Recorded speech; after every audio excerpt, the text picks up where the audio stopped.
welcome in our dear friend, one Matthew George, host of the Locked On Kings podcast and sports director over at ABC 10. Matt is deep in the trade machine here. Matthew, what are we doing right now? Yeah, so I have a Locked On Kings podcast episode coming up. A lot of it based off of the conversations that you guys have been having recently, which is the Kings should try and be entering themselves into the third team sweepstakes for a lot of these major deals going down. I put together a couple of them involving a KD trade to the Warriors, KD trade to the Heat, KD trade to the Raptors, although it sounds like that's losing steam. And now I'm trying to work out this Donovan Mitchell to the Knicks trade, and it's extremely complicated. I don't see a way where the Knicks make this move without completely gutting their roster, because financially they would have to, unless some team wants to take Julius Randle, which in this scenario, I don't think either team would really be too interested in taking Julius Randle in a way that makes sense. So good luck, New York Knicks, getting Donovan Mitchell is all I'm saying, but it sounds like Monty McNair technically was right. He said that the Kings weren't going to be done, and they've made another move today. But if the Kings are going to make any other significant moves this offseason, it's probably going to be as a third team in the trade market. So I'm trying to find where that big move exists. And I'm all for that. I think, I don't know, I think Bobby Marks had a Knicks trade yesterday that wasn't much of anything. They didn't give up Randall or RJ Barrett. I think it was like Evan Fournier, Manuel Quickly. Yep. Obi Toppin was in there. I don't even know if Toppin was in there. I know Cam Reddish was in there, and there was like one other player and 7 picks to go along with it. But I guess the deal gets done. I think, to be honest with you, if I was the Knicks and that's all it took, that's damn near a steal. I all those picks though, like I understand them being hesitant crazy, to, like man. that handicaps you for a decade. Like if and I know you're getting Donovan Mitchell back and you're hoping that he makes you good for the majority of that decade, but you trade away that many picks. I mean, you look at what the Minnesota Timberwolves did to get Rudy Gobert. I mean, they are stuck. Like that has to work, or they have to pull the plug on Cat or Anthony Edwards to get out of that hole. Like that's what they've set them up for. They went all in, and I respect them for it. But with the state of the Western Conference, I just think now is an interesting time to go that all in. They're very confident that they're going to be good for a long period of time, and I'm kind of rooting for them at this point. So what's interesting about that for me though, Matt, like with Minnesota, I can see especially the growth of Anthony Edwards. Just love that dude, right? And the growth of him. Perhaps there is Western Conference representative potential with that group. The one that strikes me though, especially because I saw something similar to what Kenny was talking about there. I think Windhurst had the line, historic haul of picks, whether it's 5 or 6 or 7 from the New York Knicks or whatever. Does Donovan Mitchell make that group like a title contender? And the thing that, like, if I get it, if you're going all in to become a championship contender, but if you're just going all in to be more relevant or to finally have a superstar, that Knicks team with Donovan Mitchell isn't better than Boston. I'm not confident they're better than Milwaukee. Miami, we'll wait and see. I don't know that. Like, you're doing all of this to be the 4th best team in the Eastern Conference for the next 7 years? Yeah, I mean, look at the core that they would have. So your lineup would essentially be Derrick Rose, Donovan Mitchell, Julius Randle, RJ Derrick Barrett. Rose. Jalen Brunson, you mean? Yeah, I'm sorry, Jalen Brunson, my mistake. And RJ Barrett. So RJ Barrett, Brunson, Robinson, Mitchell, and Randle. That's your lineup. Which I'm not turning my nose up at that, but that's not winning in the East. Well, the thing though to me is, Casey, that's 70. We chop 6 years for draft picks for that. Now, to be fair to the Knicks, I knew you'd come defending them. That's why you come in. I got to come with the facts. It's not necessarily 6 years. That's 4 first-round draft picks this year. That's true. So it might be my guess, and they can't do them back-to-back years. So my guess is maybe 3 of their own picks. Well, I was going to say, if they kept theirs this year and traded the rest, could they trade their pick the next year because it's not theirs? I think so. Yeah, I think they could. In my head, that would make perfect sense. They can keep the 2023 pick, and they could start their haul of picks that they would give up in 2024, and it might be like 24, 26, 28. My question is though, so you put Donovan Mitchell on that team. Is that team better and have a better chance to win than this team in Utah just had? Like they were a really good team for a couple of years, but I know it's the West versus the East, but like Utah couldn't get close. I have a hard time believing that New York Knicks team could get close if Utah couldn't have. I think it's maybe almost not, maybe not. But you're also not doing this for just next season.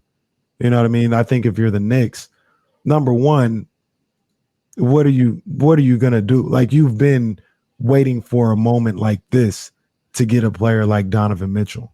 Like you've been collecting these picks and trying to be financially responsible for the last few years to get a player like Donovan Mitchell.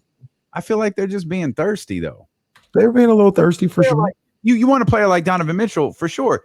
You just spent 110 million or 100 million on Jalen Brunson. And I don't know.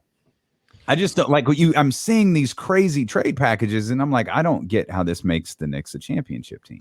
So in this hypothetical like third team trade that I put together for the Kings, the question is, would you guys be willing to give up Harrison Barnes and Terrence Davis if it meant you're getting back both Bojan Bogdanovic and Cam Reddish? Bojan.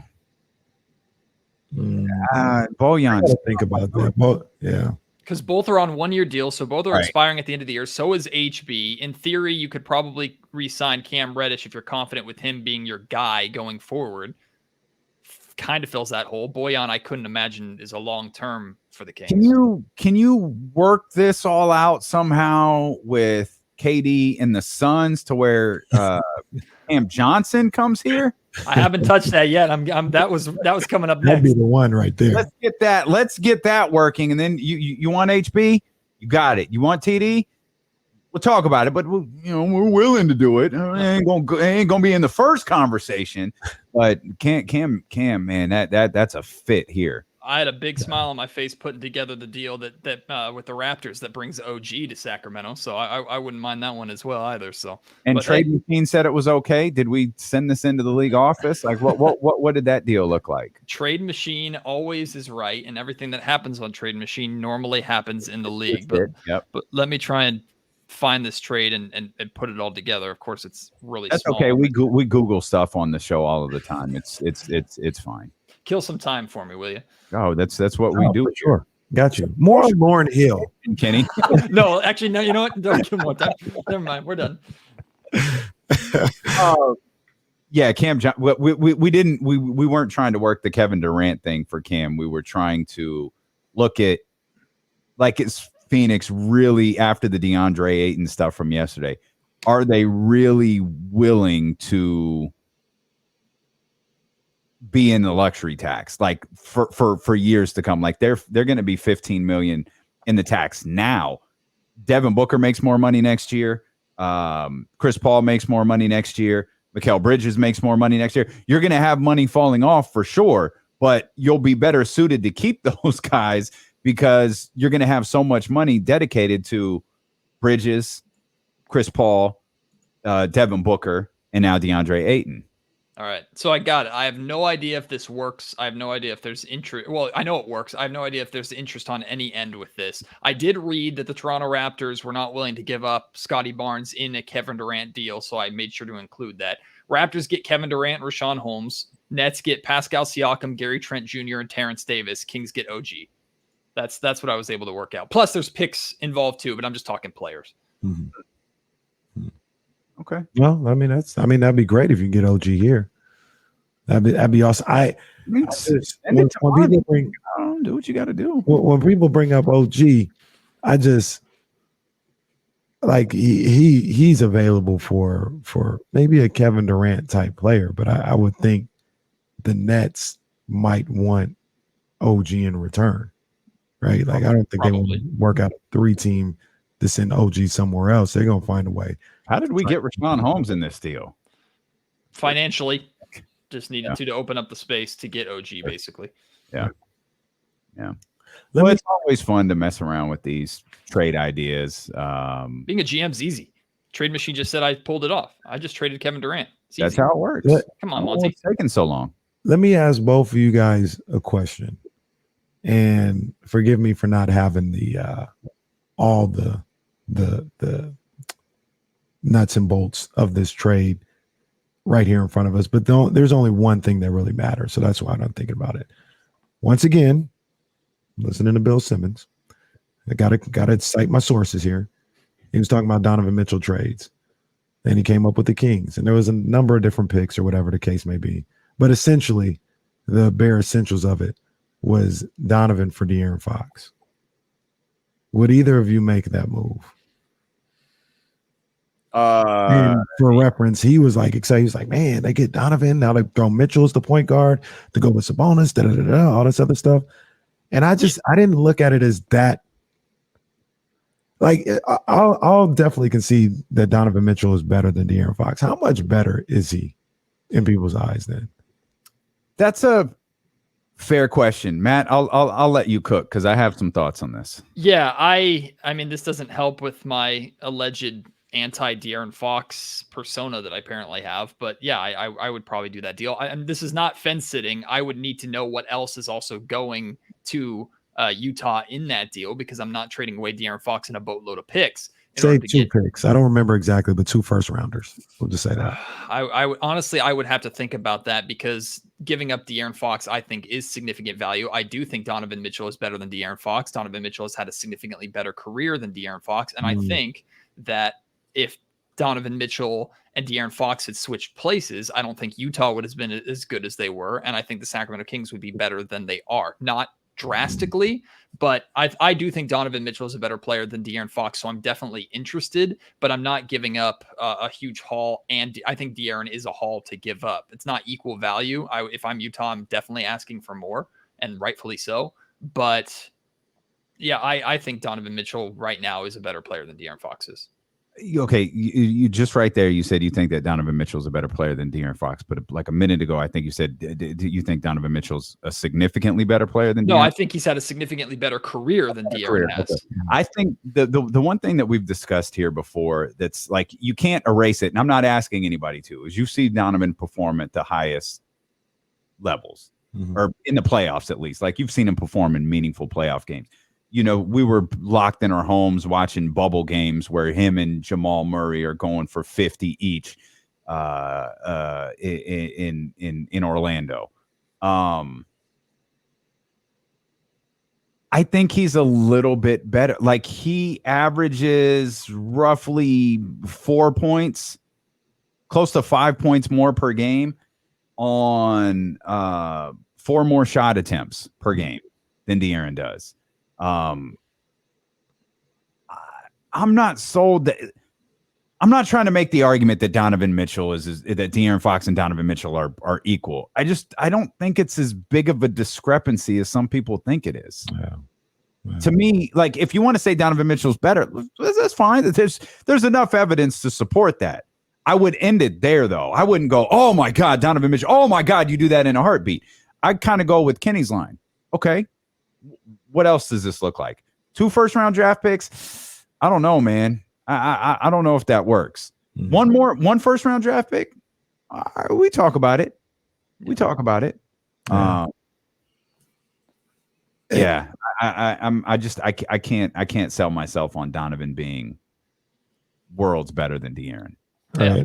And I also think that part of like what they've done over their careers, when you talk about statistically, first of all, and this is not a knock on Donovan, this is a credit to him, but a lot of that has to do with the fact that he got out the gate started real hot. He's been 20 points per game since he stepped into the league. De'Aaron Fox, but he did that on a good team too. That's the thing. Yeah, he started hot on a good team. He wasn't starting hot on a bad team. That's no knock. That's no knock whatsoever. But he started hot. But I say that to say the last couple of years, they both been 20+ point per game. I think Donovan has been like 25 and Fox was 23. And last year, Fox was 23. I think Donovan was 25. Like it's not this huge discrepancy. The other thing about that is, and this is something that you'll never know, is is De'Aaron Fox a product of a bad franchise or bad roster around him? And Donovan has played with all-stars, with guys who have earned max contracts, and Rudy Gobert and Mike Conley and things of that nature. De'Aaron Fox, whether some people think that if Fox was in Utah, he wouldn't have done the same thing or whatever, that's up for interpretation. He's never played with a talented roster the way Donovan Mitchell has. That has another reason to do with him being in the postseason and being able to perform on those stages, because Donovan Mitchell has simply had better teammates around him. That's the unending argument that'll be for every single conversation we have about a Sacramento Kings player, significant player who hasn't lived. I mean, that's just, I think, included in every single conversation that you have about trading a Kings player away. Had Donovan Mitchell been drafted by Sacramento, would he be the player that he was? There's very good reasons to be skeptical that he wouldn't be that player, right? Because of the Sacramento Kings organization and this just culture of losing that we've talked so much about that has physically affected players. We've seen players that just almost seem to lose their love of basketball and go from smiles in press conferences to hating their life halfway through a season. So I don't dismiss Do-rag Donovan. It's only a matter of time. Do-rag Donovan. I do. Chatty House is going to make me again seem like I'm a De'Aaron Fox hater here, because I want to preface this by, it's not saying that I want to trade De'Aaron Fox, but in this conversation, I'm more leaning towards trading for Donovan Mitchell. And they're bringing up a good point in the distribution that De'Aaron Fox brings compared to Donovan Mitchell's distribution. And I understand that, except the Sacramento Kings just brought in a pass first big man to take some of the distribution off of De'Aaron Fox, because we know that's not the main part of his game. Both De'Aaron Fox and Donovan Mitchell are scoring first guards. Now, De'Aaron has shown more of an ability to pass than Donovan Mitchell has. I definitely understand that, but it's not like you have a significant drop off in ball movement and facilitating by swapping Donovan Mitchell for De'Aaron Fox. But again, it goes back to, I'm not making that swap and adding multiple first-round picks on top of that, because the return isn't enough for the Sacramento Kings to do that. The discrepancy between those two players, like we discussed, is not enough to do that. But I'm not concerned about Donovan replacing Fox and the Kings' ball movement and assist numbers plummeting, because Domantas Sabonis is still on this roster, and the Kings are still running a lot of their offense through Domantas Sabonis, even with Mitchell here.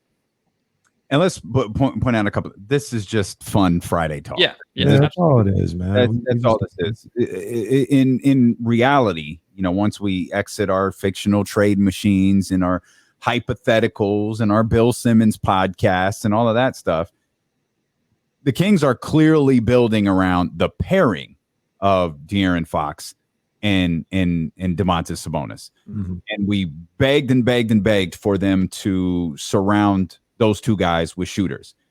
And they did it first with Keegan Murray. They left the draft with no second round picks. And we're like, wow, they really just left the draft with Keegan Murray. Wow, that's wild. And then the next day, in comes Malik Monk. The day after that, in comes Kevin Huerter. Yeah, I would say, I'm waving because I'm in agreement with everything you just said there, D'Lo. I think, like, if we want to introduce reality to this conversation, I don't think Monte McNair is interested at this point for a lot of different reasons. I don't think he's interested because of the players that he brought in, bringing in Malik Monk, bringing in Domantas Sabonis. He's pairing those two together. Also, I don't think he's interested because of the Tyrese Halliburton trade. He traded away his first pick in Tyrese Halliburton to bring in a guy to play specifically with De'Aaron Fox that he felt was the fit for the two of them. If he trades Fox away now, I'm not saying he traded Tyrese for nothing, because Sabonis is still here, but now you have 2 years of Domantas Sabonis's contract to worry about. And in addition to that, you now have Donovan Mitchell and a whole new dynamic to figure out. So I don't think Monty is interested at all at this point. And it also calls into question everything you just did. Yeah, absolutely. You have a shooter now in Donovan Mitchell. So, like, I mean, it's not like no one ever goes, man, you got too many shooters on this team. But still, like, you've clearly constructed this team around De'Aaron Fox and Domantas Sabonis. It's fun to talk about stuff like this. It's fun to, weigh players' careers, wondering what De'Aaron would have been like in Houston or what Donovan would have been like in Sacramento. But I still have full faith in De'Aaron Fox to do something that we haven't seen him do yet. And that's put together a strong, close to 82 game season. And I think everybody knows what I mean by that. But he's coming out the gate strong. Have you had the opportunity to I know this is it's a sharp left turn here to go from Donovan and De'Aaron and Domantas Sabonis and KD and hypothetical trades and OG Anunoby to KZ Akapala. But Akpala, have you dove into that at all? Have you looked into him, watched some film, watched some highlights? I've dabbled a little bit, no film yet, but looked at a lot of numbers. I love the pairing with Mike Brown and his time with the Nigerian national team. I don't think I have to be an insider or a fly on a wall to believe that Mike Brown probably went to Monty and said, I endorse this, go get me this guy, because I think he could be valuable for us. Now, I'm realistic with how I look at what he provides. Some are calling him a 3-and-D player. I like the idea of him being a 3-and-D player, although I think he spent a lot of his time in his career so far more at the power forward spot than at the 3 spot. But in reality, that's a wing position that's pretty transparent now in the modern NBA. His 3-point shooting numbers, I don't think have ever been better than like 32 or 33%, but he had such a limited role and such limited time in Miami that I'm not super concerned by that. And I don't look at him as a guy who's going to come in and is going to be in the rotation night one necessarily. He might work his way into it eventually, but as long as Terrence Davis is still on this roster, as long as Harrison Barnes is still on this roster now with Herter and Monk, I don't know where he breaks in. But if Mike Brown endorses him, I support it 100%. And I mean, there's no reason not to be interested and, if anything, encouraged by the Kings trying to bring in what works unanimously for their group. It's nice to see or theorize that Monty McNair is listening to his head coach and bringing in a guy that he endorses. Matt, you get so much flack for we don't need Luka and double down. That wasn't me. That's an old right. You can deny it. That's right. There's no lie. I don't own that. That's not me. You can completely deny it. That's facts. Taken down for a while. I think it's back up. Look, I'm gonna say you get so much flack for that. When you get something as right as you got Keegan Murray, you absolutely need to come in here and let everybody know, because they don't let you forget the other stuff. They better not forget this stuff right here. And we talked about it a little bit when we talked to you last time, but he's continued to cook. He's gone to Vegas and he's continued to cook, and he looks phenomenal. And he has everybody out here just thinking of the highest possible ceiling you could think of this guy. Talk just a little bit. Talk about Keegan Murray, man, and how you feeling about your guy.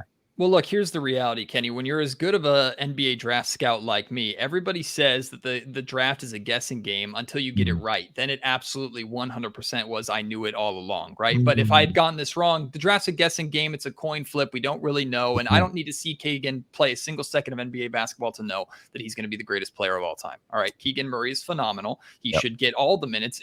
In fact, I think if De'Aaron was as good of a teammate as we're hoping, I think De'Aaron would donate the remainder of his contract to Keegan and take Keegan's rookie contract onto himself, because Keegan's going to be that much of a goat. Step aside, LeBron James. Sounds like more hating. That's a good. I should have picked someone else. Honestly, if you're right. No, how can you not be? Matt George loves Keegan Murray, hates De'Aaron Fox. What can I say? I have to be a villain in some way, shape, or form, right? It's just my MO. No, I think Keegan is, and I tweeted this out, like the numbers that Keegan has put up over the 6. First off, applaud Keegan Murray for playing 6 summer league games. Doesn't need to be shut down. This needs to stop, by the way. Yeah, no, we're good. We can stop now. Like, he doesn't have to play tonight, but he gave us 6. Stop. He's playing. He's probably going to play Saturday. Regardless. The 90s, can't stop, won't stop. Regardless, like Keegan, as great as Keegan has played, like De'Aaron Fox is going to make him better. Domantas Sabonis is going to make him better. Like, we saw Keegan score a majority of his points during Summer League in the flow of a bad, I don't mean to say bad, that's not fair, a half-court offense that clearly hasn't spent much time together. Like, Frankie Ferrari has had some good moments. Actually had a great game against the Pacers. It was great to see him hit shots. Frankie Ferrari can't hold a candle to De'Aaron Fox, right? Frankie Ferrari can't hold a candle to Davion Mitchell. Both of those guys, I think, are going to be excellent. Thing you've said about De'Aaron in the last 20 minutes. No, I'm trying to walk it back and make sure I can still be allowed in the building. No, De'Aaron, like, I really think De'Aaron is going to make Keegan Murray way better. Domantas Sabonis is going to make Keegan Murray way better. And I think Keegan Murray is going to make the both of them way better. He's definitely going to boost their assist numbers. And Keegan is going to put, just like I think Malik Monk and Kevin Herter are going to put a lot of pressure on opposing defenses. You want to leave them to go and help with De'Aaron Fox or Domantas Sabonis, like you're basically forced to every possession, you're going to get punished for it. Like Keegan Murray is going to shoot over 40% from 3-point range this season. I have absolutely no doubt about that. I expect there to be a rookie wall. There's a rookie wall with everybody, especially like 40, 50 games into the season. I know Keegan's not going to be this 20 plus points per game scorer. That would be great if he is. I don't think he's going to be a 20 plus points per game scorer in the NBA right away. But like, how can you not love what you've seen? And I said this on my most recent Locked On Kings podcast. I'm all for Sacramento Kings fans who weren't necessarily fans of the pick on draft night coming around and saying, you know what, I love this kid. And I expected them to be like that the next day following the draft. As soon as everyone I know loved Keegan Murray and were ecstatic about the selection. 100%. Especially me. Absolutely. Damian Barling and Kenny Caraway were the leaders. I almost cried. Like, if you look, you see me, like, I was like, oh, what a moment. Yeah. But I'm not cool with anonymous scouts all of a sudden saying, hey, like those are my roses. You don't get to take my roses, anonymous scouts. You don't get to suddenly say that he was the second best player in the draft and you knew it all along and all this. I think that's absolute nonsense. I think that's garbage, but whatever. I can throw that aside. If they're saying stuff like that, that means Keegan Murray is doing something right. And that's what's important right now. The Sacramento Kings deserve roses for the pick. Keegan Murray absolutely deserves his roses. They are the ones that deserve the credit. You good on time? You got a few more minutes? Absolutely. One thing that we've talked about, and I'm curious if you feel the same way, is we've talked about Summer League, and for those who don't need to spend hours of their life watching Synergy or Iowa games, like we've tried to make the argument, and this isn't just true for Keegan Murray, by the way. It's true for Chet Holmgren. It's true for Paolo Banchero. When you see them here in Summer League, it's really identical to what you saw on their film, from Duke or Gonzaga, or in Keegan Murray's case, Iowa.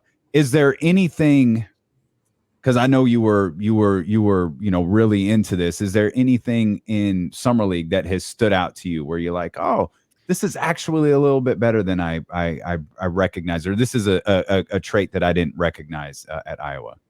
There are two moments at the end of the Pacers game where Keegan Murray showed off a little bit of his shooting off the dribble. He had a step back, quick release, straightaway three that he hit. And then either a possession or two later, he had a step back behind the back. He hesitated and then he shot and he missed the shot. But I remember Brendan Nunez and I from Kings Pulse talking about that after the game, also Kings Beat. He and I were discussing, like, if Keegan can add that to his game, it takes him to another level, because rightfully so. One of the gripes against Keegan, as good of a shooter as he was, a lot of it was catch and shoot. He wasn't necessarily known for creating off the dribble unless it was in the post. I'm surprised at how little post scoring we've seen from Keegan. He's definitely been more perimeter than attacking the basket, although he kind of shades that. I love, by the way, the game where he attacked the basket the most was when he was being guarded by the best shot blocker in Summer League. Like, he went right at Chet with no fear. And I'm sorry, I know Chet had 5 assists. I know Chet's a good player, blah, blah, blah. Caveat, bullcrap, garbage.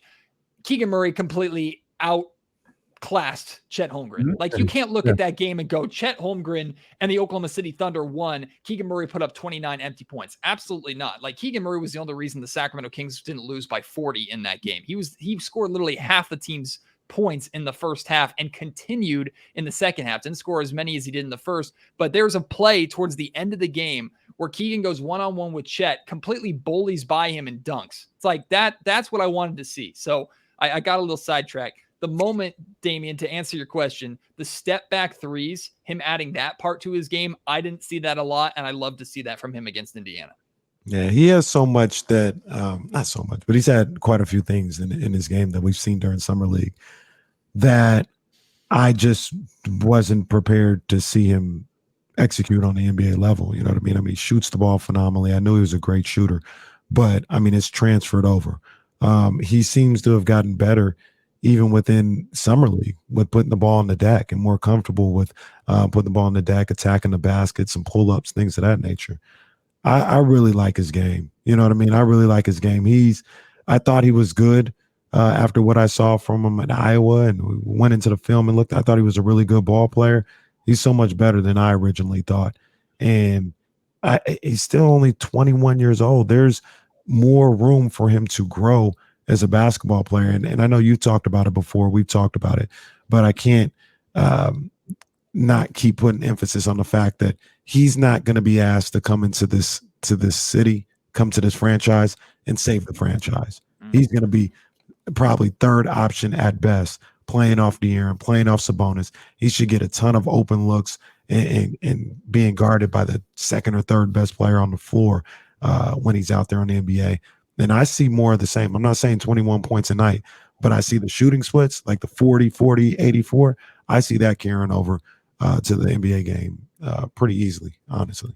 And Kenny, what we also haven't touched on either is defensively, he took on the assignment of Chet. He took on the assignment of Paolo. He took on the assignment of Benedict Mathurin. He's guarded the best players on each team on a nightly basis, not every single time. In fact, I can't remember. I think it was the Orlando game. There was a game in particular where, no, it was the Orlando game. I remember they were trying to switch Keegan off of Paolo. Now, Paolo had a great game. Don't get me wrong. He's the number 1 overall pick for a reason. He looked fantastic. And what stood out to me is seeing Paolo in person, guys. I don't know if the TV does it justice. Seeing Paolo and Keegan stand next to each other in person, you're like, wow. Like, Paolo Banchero is a big dude, a really, really big dude. And he moves really well for the size that he has. But like, Keegan took on that assignment. And I thought the first half was all Paolo. I thought the second half was, for the most part, all Keegan. And then when they did switch Keegan off of Paolo and Nehemias Queta got the spot, I thought Queta did a pretty damn good job too. Jordi Fernandez shouted out Queta for his defensive possessions against Paolo in the second half after the game was over too. So I like the fact that Keegan has not shied away from taking on big defensive assignments. I don't think he's going to be able to do that right away at the NBA, but it's nice to know that the Kings have a fearless player on both ends of the court, a composed player on both ends of the court that will, I think, like Damian said yesterday, he just plays basketball. He'll take the assignment, whatever's in front of him, he'll take it. He'll take the challenge. Which is why it feels like nothing we've seen this offseason, nothing we've seen this summer is like a stretch for what he can do in the regular season. Mm-hmm. Like he lets the game come to him. Like he just plays his role. And I think because defenses are going to have to learn him, defenses are going to have to learn how Sabonis and Fox really, really work together. I think Keegan might get a little bit more opportunity than we realize to score specifically, especially with a big who can pass the way Domantas Sabonis does. It's why, I was reading, I can't remember if Malika Andrews or Bobby Marks said this, but like, this rookie of the year race is going to be fascinating because you're going to have guys like Paolo, Paolo's going to work. Chet's going to be able to work. Jaden Ivey, like there's like those guys are going to be out there trying to do, work in their respective markets. But Keegan is probably in the best situation of all of those guys. And his work is going to look a lot different from theirs. And it could work. I think it's going to work to his benefit to like how his overall game look. It might not work as a benefit to like his numbers, but like to what his overall game looks like. If you're actually watching, he could come out of this thing looking like the best rookie out there. Well, I'm curious if you guys feel the same way too, especially Kenny. I wanted to hear your thoughts on this too, because another thing that crept into my mind is, D'Lo, you've talked about how Monty hasn't stopped smiling, right? Since the draft. I wonder if Mike Brown is smiling ear to ear with the idea that I think you can play Keegan Murray in almost any lineup and he will be effective. Like if he's out there on the floor with Fox and Sabonis, he kind of fits and fills a role, and rightfully so. I think Keegan Murray can be the guy that you can keep in the game with a Davion Mitchell. I will never not do that. With a Davion Mitchell and like a Kevin Huerter or something, Malik Monk. And Fox and Sabonis can exit the game, and offensively, you won't have that significant of a drop-off. Like I think Keegan is capable of in those minutes, okay, I'm stepping up, I'm taking a bigger role. We saw him score and play in different ways to where it felt like I was almost frustrated that he wasn't demanding the ball as much against Paolo. Had a rough first half against Indiana, but the second half, the fourth quarter, he took over the game and won the game for him at the end. Like, so we've seen him play and be effective in different styles. So when he's out there as a starter, he's kind of more of a supportive role, but he can be out there with the bench unit when Fox and Sabonis are getting a breather and step up and provide more of that scoring, and the Kings won't drop off. That versatility, I think, has got to be exciting for Mike Brown. I agree. And that's a great observation on your part. One thing that I will say is, I haven't seen what other people see when they talk about maybe you could slide him to the 3. I don't like that yet. And I really don't like it more so defensively. You know what I mean? Offensively, I'm sure there's certain sets and plays that you can run where, you know, he could still be effective. But offensively, I haven't seen that yet. So when we talk about being able to work him in different lineups, I'd probably still want a small forward out there with him if I could help it. But I agree with everything else that you said. One concern I have, though, in the situation in the scenario that you laid out, Matt, is if he's out there with Davion in a second unit, which he almost certainly will be on numerous occasions against a team like Boston or Golden State or a better defensive team. Like I easily see Ime Udoka. Hey, shut that off. Yeah, you like just stop that. And whereas with Sabonis and Fox, you know, that starting lineup, he's probably not going to be the focal point of a defense. In there with the second unit with the likes of Terrence Davis and Davion, while I believe Davion is not only going to be better offensively, I think he might be significantly better offensively. I think Keegan Murray could wind up being the focal point of the defense out there, which will make things. And that's part of the game, right? That's the stuff that you have to learn as a first year player. That's the stuff Davion's going to have to learn. Like if I think if Davion takes the step that I really believe he's going to, those are things he's got to figure out now, being a bigger focal point. You know, you go back some of those games late last season. They're like, yeah, go ahead, young fella. Go ahead, give it a shot. Let's see what you got. We'll let you do it. I expect a lot of that stuff to change. Yeah, D'Lo, I like you said, I think he needs to face that though, right? I think that's going to be the difference between him having a very long, really successful career as a just awesome supporting player and a player that actually has all-star capability.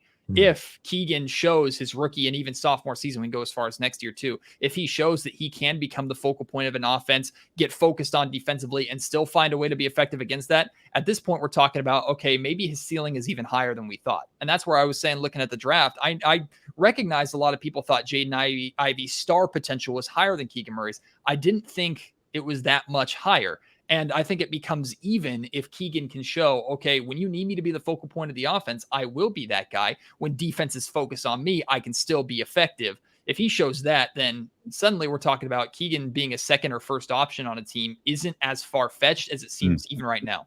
Yeah, no, I agree. And that's what we talked about with like the ceiling thing. Like, may have to adjust that ceiling a little bit. Just take the ceiling off.